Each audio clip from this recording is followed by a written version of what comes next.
Archiviata la vittoria sul Tempio, la Nuorese ha ripreso gli allenamenti con la testa al Serramanna, gara in programma sabato. Una sfida tra neopromosse che nel primo turno hanno ottenuto 3 punti contro 2 formazioni galluresi. Se verdi e azzurri hanno regolato con una grande ripresa il Tempio, i campidanesi hanno superato in trasferta il Calangianus.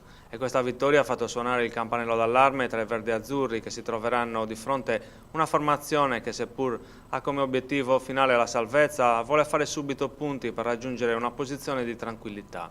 La Nuorese invece in questi giorni di lavoro intenso vuole affinare l'intesa tra reparti e oliare i meccanismi tattici al fine di sfruttare al meglio le caratteristiche dei singoli.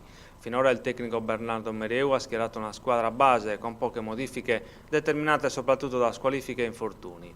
Sabato tornerà disponibile il bomber Luca Balzano e questo potrebbe consentire all'allenatore di schierare una squadra con 2 punti di ruolo.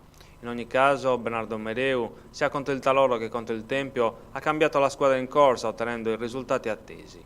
Adesso la Nuorese deve trovare continuità e un successo a Serramanna sarebbe importante sia per la classifica, ma questo è ovvio, ma anche dal punto di vista morale per la squadra che si sta formando strada facendo. L'arrivo del bomber argentino Gonzalo Rodriguez mette a disposizione del tecnico un'arma in più nell'arsenale verde-azzurro che può schierare ora un reparto offensivo di tutto rispetto. Il campionato comunque è ancora all'inizio e i veri valori si vedranno verso la 20ª giornata. Anche per questo occorre mettere da parte il maggior numero di punti possibile per trovarsi nella fase centrale del torneo in una buona posizione e poi piazzare il rush finale.